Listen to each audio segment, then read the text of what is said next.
So the UFC Freedom 250 White House card is going to be happening at the White House on the White House lawn with a 60 guys, $60 million price tag. And yeah, this is real. And it's probably going to be one of the most important business moves ever made in combat sports history. Probably one of the most riskiest moves as well, considering all the security intel and precautionary measures that need to go into place for this event to actually happen and come to fruition. So let's talk about it, guys. Welcome back. Welcome to Duality 7X. I'm your host, Shiraz. And here we're going beyond the cage. We're going to dive into this discussion, some breaking news about the costs involved for setting up this UFC Freedom 250 White House card, guys. It's more about, it's about power, politics, money, and also about where the UFC is trying to position itself, where they're trying to go next. Very, very interesting times we live in, guys. As you know, the UFC Freedom 250 White House card, uh, it's going to be happening on June 14th to celebrate America's 250th birthday, but as well, our President Trump's 80th birthday, guys. But here's the things that a lot of people are either not understanding or they're not talking about. This event might actually look like a celebration, but behind the scenes, guys, it could actually signify a very major signal about how the UFC plans to position itself globally over the next decade. And this is very important considering all the players in combat sports. But I'm going to circle back to that in just a second here because we understand the UFC is huge. When it comes to MMA, I think of UFC as the gold standard. But in order for them to maintain that, there are certain things that need to go into that. So let's just shelf that for a second here, guys, because the situation as it stands right now, the President of the United States, Donald J. Trump, has announced that the UFC is indeed going to have this event in collaboration with the White House and Trump's administration. It's going to be on the South Lawn of the White House as part of Freedom 250th celebration, Freedom 250 celebration, which lines up with the president's 80th birthday that I just alluded to. And now, when people actually hear about this, they imagine they imagine a full stadium being built right outside right outside the White House. That's not exactly going to happen that way, guys.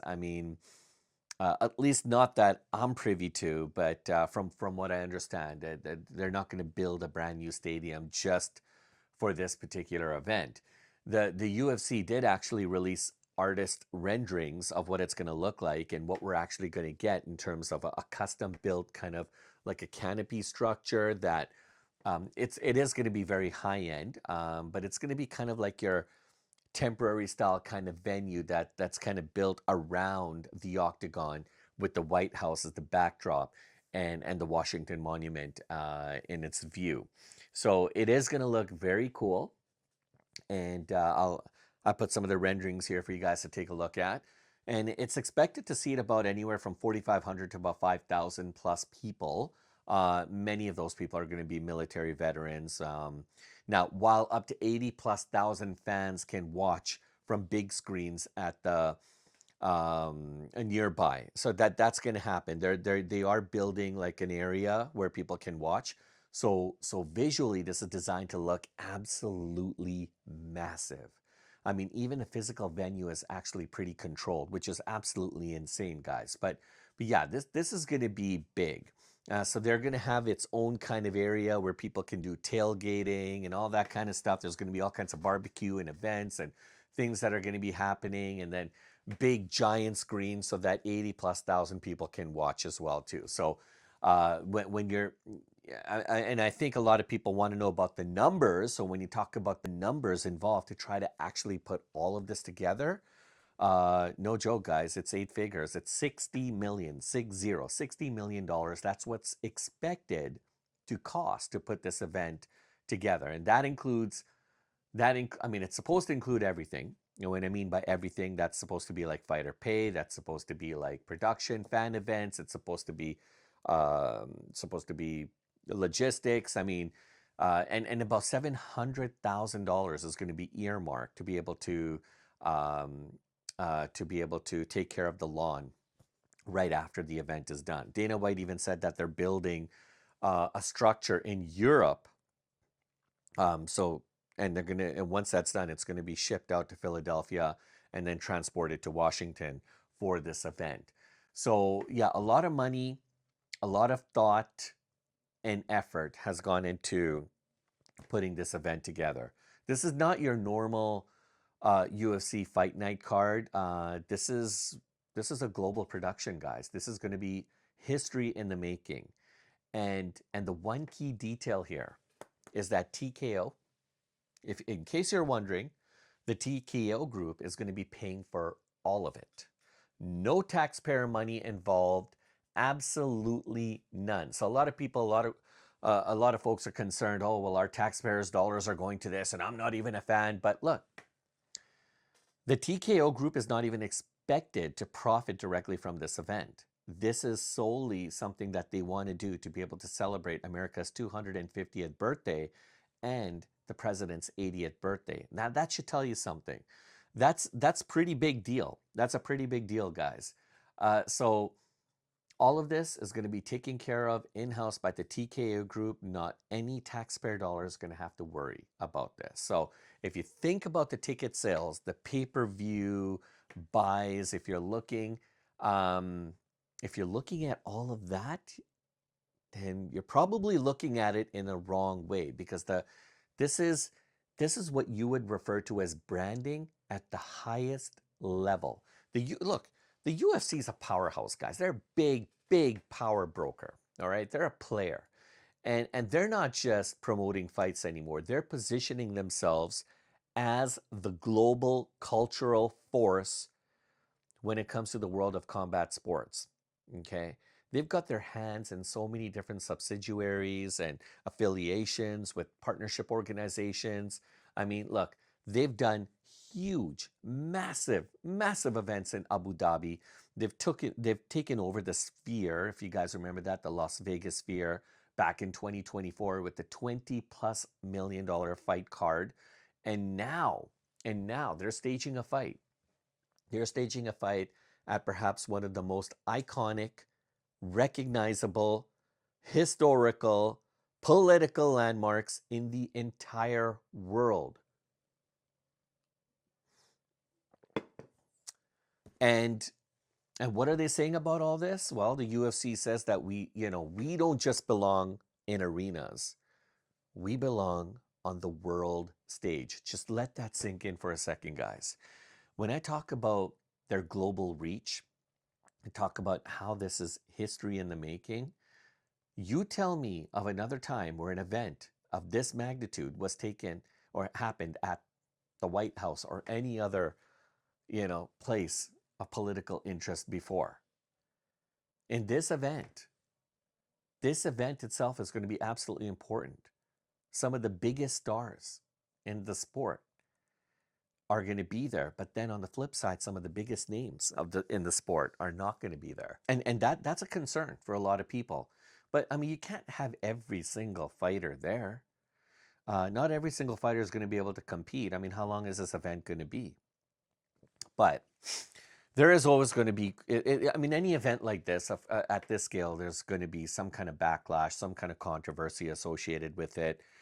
People are upset at the fact that some of their favorite fighters are not going to be on the card. Some fighters and fans are not buying the hype. Okay, you've got criticism coming from everywhere. Okay, calling this everything from an oligarch schmooze fest to to an authoritarian theater style kind of an event. I mean, call it what you want. Um, Everyone's going to be tuning into this. Brandon Royale, a fighter, even compared this to Hunger Games style event for the wealthy elites. Well, do you know the story about Hunger Games? I don't know if this is really about Hunger Games, but look, then you're talking about some noticeable absences like mainstream stars like Conor McGregor. He won't be there. No John Jones, no Ronda Rousey. I mean, then again, Ronda Rousey is not an active fighter in the UFC. But look, this is supposed to be a very historic event. It's a once in a lifetime event. There was only so many fights that they could put on the card, and you would expect the UFC to probably drop some very noteworthy names on that card, but again, very very few spots available. Uh, what you're seeing in terms of what's going to be presented in terms of the fighters that are going to be fighting one another, the actual fight card. That's what you get. That's what you're going to get. And whether you like it or not, I don't think it makes any difference. When you're looking at it from a whole, like this event is supposed to be about the fighters who really want to fight on this card. It's about the relationships that they have with their organization, with Dana White, perhaps the president of the United States. This is probably about influence. It's about access. It's about like aligning the UFC with power structures that literally go beyond any sports organization that I'm aware of. Okay, you have to understand Dana White and Donald Trump have a long history together. They go way, way back. And look, Trump supported the UFC when it was struggling for legitimacy back in the early 2000s. And now he's getting awarded. He's getting rewarded for the fruits of his efforts and labor. And you're seeing that relationship come to full circle, probably on one of the biggest stages in the world. It's going to be absolutely incredible. It's going to be amazing from a business standpoint. I think it's 100% strategic. I'm not sure about how much money is going to be made. I haven't really heard anything about that. I'm hearing more along the lines of how important this is to do this, right? Because the UFC is now starting to align itself with governments, with global events, major political platforms. Dana White was just at the White House Correspondents' Dinner that happened this past week. I mean, this whole thing strengthens its negotiating position worldwide. I mean, the UFC is also in partnership with the FBI in getting some of their superstars, fighters, to train their FBI agents. We've got broadcast deals, international expansion, we've got sponsorship leverage. I mean, there are so many people who want to be a sponsor for this. I mean, it's crazy. And that's how you build long term dominance. This is how you build a brand and you solidify your brand, excuse me, as the gold standard. Excuse me. So what does this really mean for combat sports? Well, first of all, it means that the UFC is no longer just competing with other promotions like PFL or One Championship, uh, Bellator. I mean, they're they're doing their own thing, guys. They're operating in a completely and entirely different lane. They don't really care who their competitors are because look, they've got the leverage. The UFC holds the cards. They're blending sports entertainment and global politics into one product, and there's not a damn thing anyone can do about it. And that, in my opinion, changes everything. It changes the entirety of the game for everybody. So everyone else, like PFL and everybody, they have to know their role, that they're just who they are, but they're not going to be as big as the UFC, right? And the question will come down to is who has the best fighters? Well, the entity that has the best fighters, honestly, is the entity that has the most influence. So I'll let you answer that question, right? Which organization do you think has the most influence? And I mean, when you think about boxing and you think about what Dana White's doing with boxing, with Zuffa, with all his latest acquisitions and signings and the events that they're putting together, this is why a lot of boxing promoters are very scared. Because at the end of the day, aside from the boxing stuff, this White House card might not be the best fight card of the year, but it might be perhaps one of the most important event that's going to happen in combat sports, be it MMA, boxing, put all of that, combine all of it together.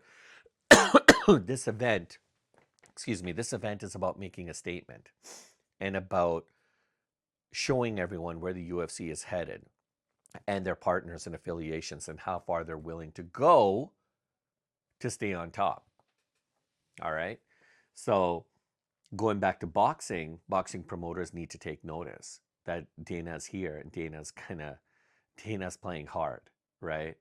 And there's not a thing that anyone can do to stop the Dana train. All right. Zuffa is coming strong. And, look, I don't know how you guys feel about this, but I mean, do you, I a lot of people have a lot of, concerns and I'm not going to say rightfully so, but there's a lot of people on the other side of the fence who are not happy with what Dana's doing to boxing, and then the Muhammad Ali Act, and some of the changes and things that they're trying to implement. You have to understand, the UFC is a self-contained ecosystem. It's centralized, which means everything can be done in-house. They don't need the help of any other competing organization. They don't even need the help of their affiliations. The UFC can do it, and they can do it themselves. They have their own belts, their own system, their own everything. That's what Dana White's trying to reciprocate in Zuffa, and to have its own kind of centralized ecosystem. And he will do it. And a lot of fighters are starting to look at these big paydays, like what happened with Conor Ben, and they want a piece of it. They want a piece of it. So it's going to be interesting to see what happens, guys. I want to know from you. I want to know your thoughts. Do you think the UFC is crossing the line by doing this event with the government of the United States, with the Trump's administration, or are you happy? Are you excited? Are you all for it? I want to hear your thoughts. Are you for it? Are you against it? And is this unfair business practices, or it's all fair game? Love to hear your thoughts and comments, guys. Please put them below. If you guys want to support our channel, you can click on the little thanks button and then choose whatever denomination is comfortable for you. Please smash a like and subscribe. Hit the notifications so you guys never miss a beat. And YouTube thinks that one of these two videos would be a great video to watch right after this one. Please pick or pick both. Completely up to you. As usual, guys, the pleasure was all mine. I look forward to catching you guys in tomorrow's video.